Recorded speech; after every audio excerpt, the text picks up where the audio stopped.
आज की कहानी पैसा और पिता। एक समय की बात है, एक छोटे से कस्बे में मगन नाम का आदमी रहता था। मगन अपने घर में बेटे और पत्नी के साथ रहता था। मगन गरीब था, इसलिए वह दिन रात अपने परिवार की ज़रूरतें पूरी करने में लगा रहता था। वह हर हाल में बेटे और पत्नी की खुशी चाहता था। मगन एक छोटी सी कंपनी में काम करता था, जहां उसकी आमदनी घर खर्चे जितनी हो जाती थी। लेकिन फिर भी मगन कंपनी वाला काम खत्म करके दूसरी जगह जाया करता था, ताकि कुछ और पैसे कमा सके।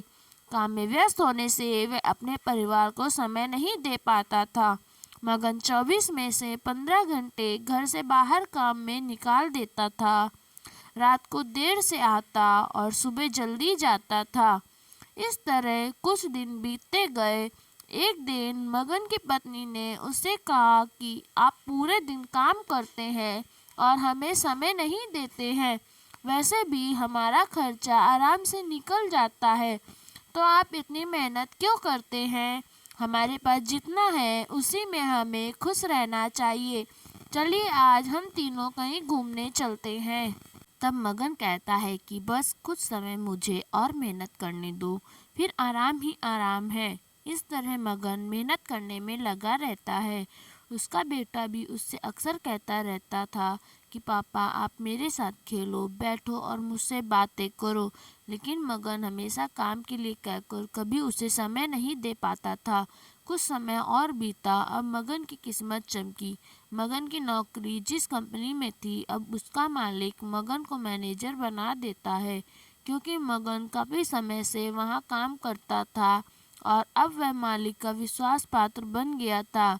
मैनेजर बनने के बाद मगन बहुत अमीर हो गया। उसकी आमदनी अच्छी खासी थी। अब वह कुछ भी खरीद सकता था। उसकी गिनती धनी लोगों में होने लगी। पत्नी और बेटा बस एक बार कोई चीज़ मांग लेते तो वह तुरंत हाजिर कर देता था। एक दिन बेटा और पत्नी दोनों मगन से बहुत ज़्यादा जिद करते हैं कि वे तीनों समुद्र के किनारे घूमने चले। मगन कहता है, ठीक है आज चलेंगे, लेकिन मुझे कंपनी में थोड़ा काम है, इसलिए तुम दोनों समुद्र के किनारे पहुंचो। मैं सीधा कंपनी से काम खत्म करके पहुंचता हूँ। पत्नी और बेटा दोनों वहां चले जाते हैं। तभी समुद्र में बहुत बड़ी सुनामी आ जाती है और आसपास के लोगों को भी बहा ले जाती है। पत्नी और बेटा दोनों में पानी में बह गए। जब मगन वहां पहुंचता है तो ऐसी हालत देख घबरा जाता है। उसने हर जगह देखा, लेकिन सब कुछ नष्ट हो चुका था। उसे यकीन हो गया कि उसकी पत्नी और बेटा भी बह गए। वह जोर जोर से रोने लगा और अपनी पत्नी की बात को याद करने लगा कि हमारे पास जितना है उसी में खुश रहना चाहिए और अपने परिवार के साथ खुशी के नए पल बनाने चाहिए, ताकि हम उसे हमेशा अपने दिल में संभाल कर रख सके। पैसों का क्या है, कभी होंगे तो कभी नहीं होंगे। सीख, हमेशा अपने परिवार के साथ समय निकाल कर बैठना चाहिए।